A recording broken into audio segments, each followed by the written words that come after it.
There's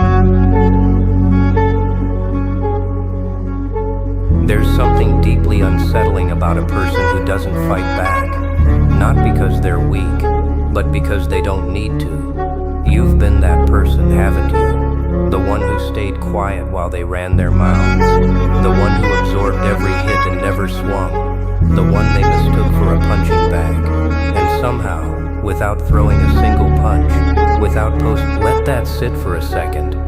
Because what's about to happen in the next few minutes is going to reframe every single thing you thought you were doing wrong. Every time you stayed silent when they expected you to crack, that wasn't weakness. That was a level of psychological warfare so advanced they didn't even know they were losing. You were playing a game they couldn't see, on a board they didn't know existed. This isn't a coincidence. This isn't luck.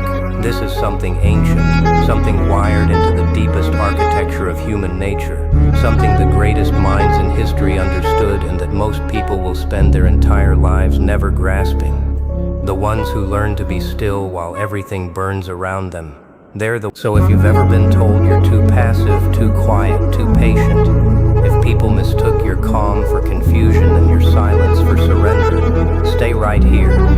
Because what you're about to hear is going to make you understand not just why you survived everything they threw at you, but why you were always going to.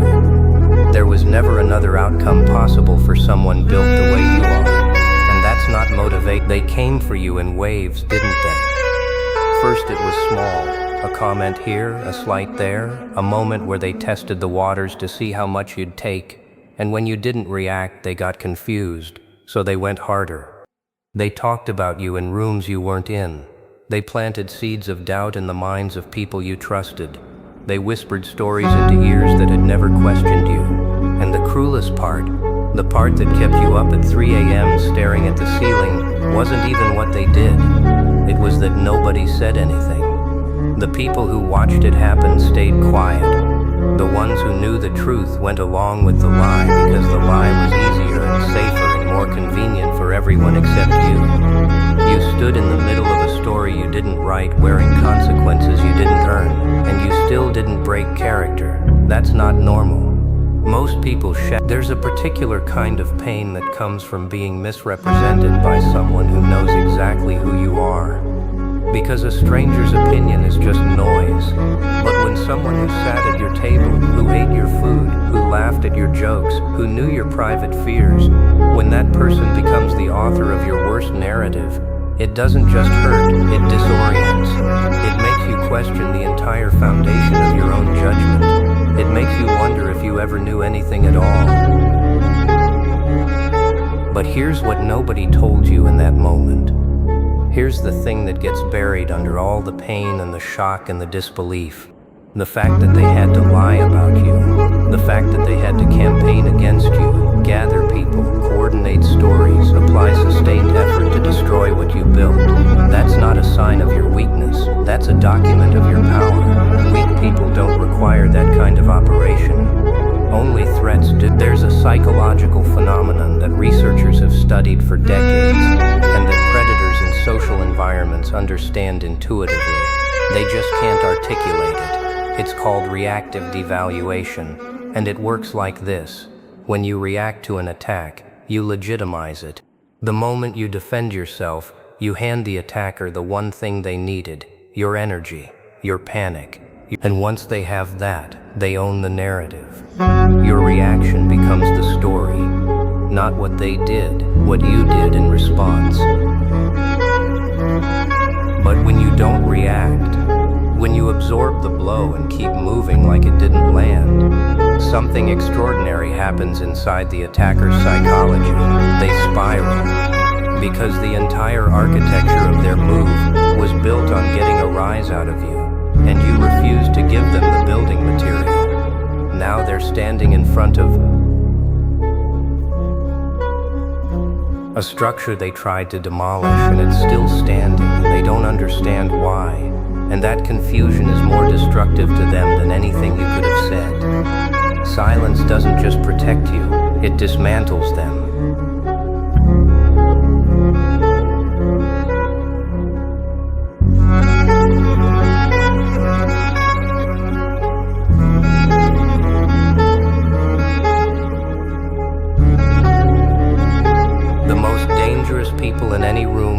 the loudest.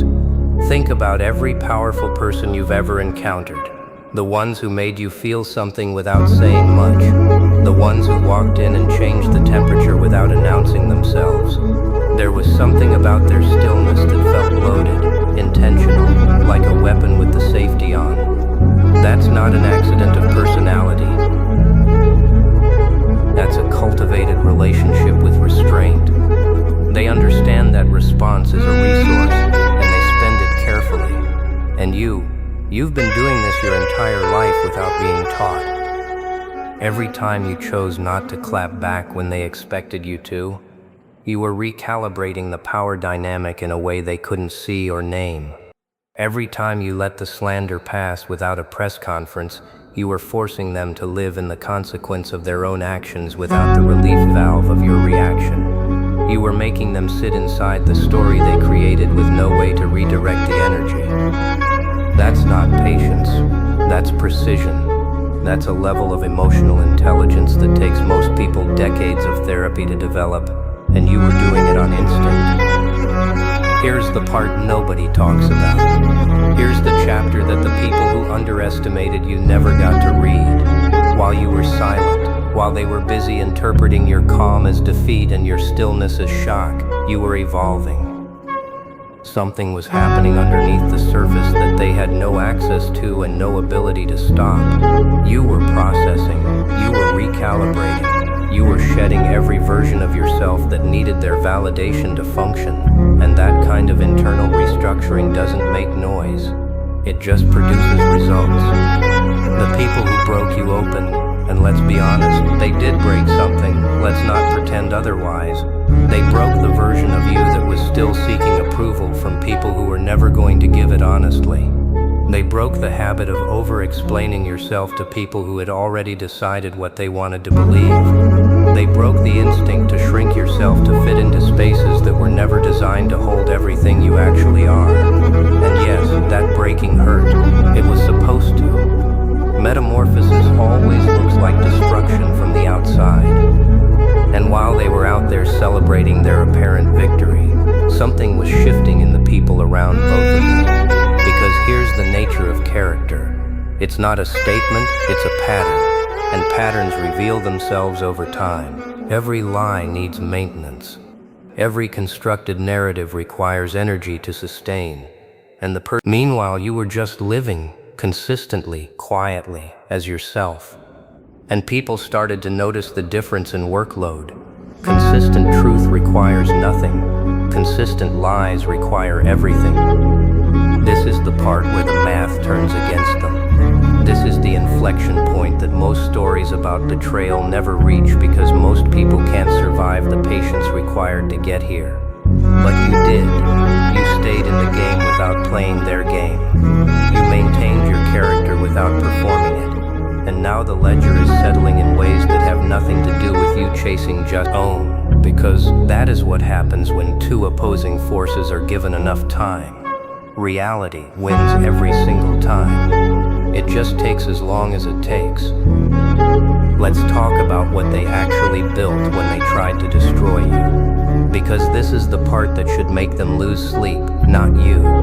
Every coordinated attack, every whisper campaign, every attempt to isolate you and diminish you and rewrite you in the minds of others, all of it was energy. Massive, sustained, costly energy. And that energy had to come from somewhere. It came from their own lives. It came from time they could have spent building something real. It came from relationships they were quietly poisoning by revealing to those very people what kind of person they were capable of being. See, here's what the attacker never understands. The audience isn't just watching you, they're watching the attacker. They're cataloging how hard this person is working to bring someone else down. They're asking themselves, quietly, why someone this consumed by another person's life can't seem to focus on their own. And smart people, the ones whose opinions actually matter, start doing the count. They start asking what this person would do to them if a conflict arose. They start creating distance not from you, but from the one who came for you. And you didn't have to say a word to make that happen. There is a principle written into the fabric of every social ecosystem that has ever existed across every culture and every era of human history, and it is this: the person who requires the least external validation eventually accumulates the most genuine trust. Because what people are always searching for, consciously or not, is someone who is the same person in every room. Someone whose story doesn't change based on who's listening. Someone whose identity doesn't shift based on social weather. You became that person under pressure, not in comfort, under fire. And that version of you is unforgeable because it was forged in fire. And now look around you. Really look. The people who stayed in your corner, they're not the ones who stayed because you were winning. They're the ones who stayed because they could feel who you were even when everything else was noise. Those are the rarest and most valuable relationships in existence, the ones who can see clearly through chaos. You didn't just survive the attack, filter possible. You now know, with absolute certainty, who in your world is real. That's not a small thing. That is everything. Most people spend their whole lives guessing. Here's what's happening on their side of this story, the part you don't see but that is unfolding with a precision that should make you breathe out slowly. The people who were recruited to believe the worst about you have been watching. They've been watching you live, watching you build, watching you maintain dignity in situations that would have cracked most people open. And a quiet reevaluation has been happening inside them, one they might not even have language for yet. They're experiencing what psychologists call cognitive dissonance, the uncomfortable tension between what they were told about you and what they keep observing. And the one who started all of it, the one who poured the first poison into the well, they're experiencing something worse. They're experiencing the particular agony of watching someone they tried to erase continue to exist, continue to be respected, continue to be chosen. Every time someone mentions your name in a positive context in their presence, it's a small fracture in the story they built. Every time you show up somewhere and people are genuinely glad to see you, it's a quiet demolition of the narrative they spent so much effort constructing. They can't control your continued existence, and that loss of control is its own punishment, one that never fully ends. The silence you kept, the one they interpreted as shame, as hiding, as defeat, has become the loudest thing in the room, because you never needed to tell your side of the story. Your side of the story told itself. It told itself through how you treated people when no one was watching you for performance. It told itself through the consistency of who you were. It told itself through your presence in moments that required something real. Not a curated image, not a defensive performance, just you, showing up as exactly what you are. That kind of evidence doesn't just win arguments, it ends them. And let's be honest about something that rarely gets said out loud. They're not okay. Whatever victory they thought they claimed, it hasn't delivered what they were chasing. Because what they were actually chasing wasn't your downfall. It was they outsourced their self-worth to your suffering.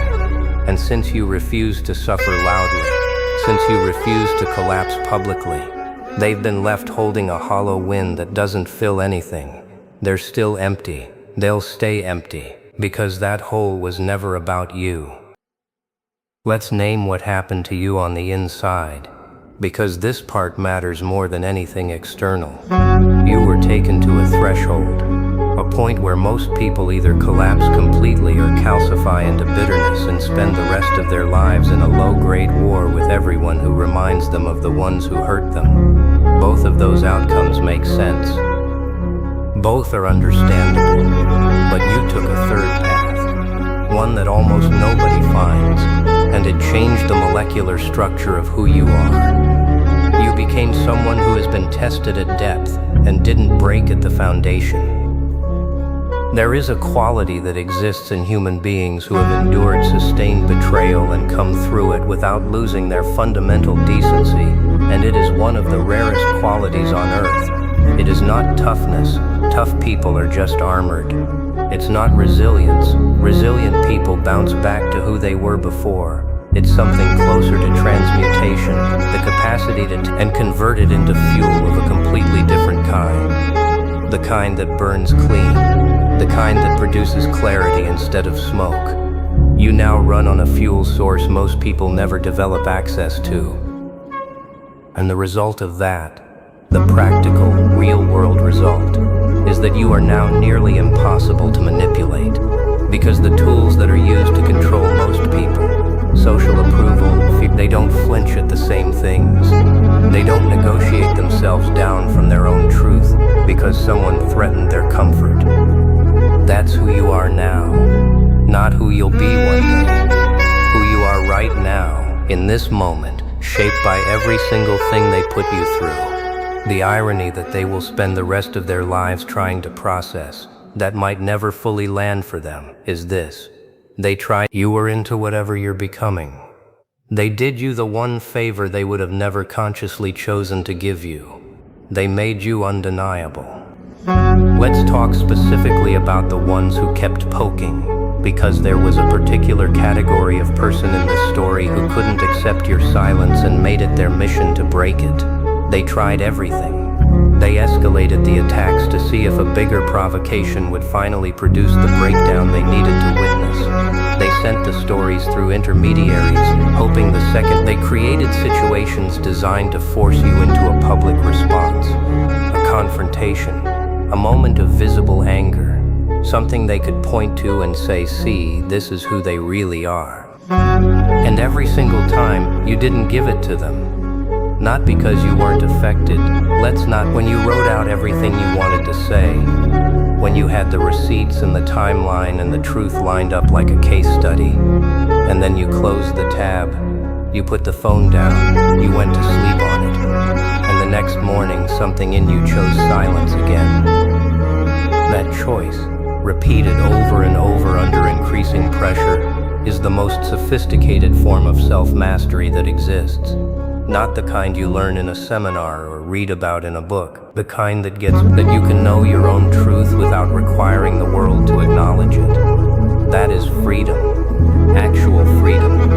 The kind that can't be revoked by what anyone says about you. And here is what that kind of freedom does to people who are trying to control you. It makes them frantic. Because control depends on leverage, and leverage depends on your caring about what they're doing.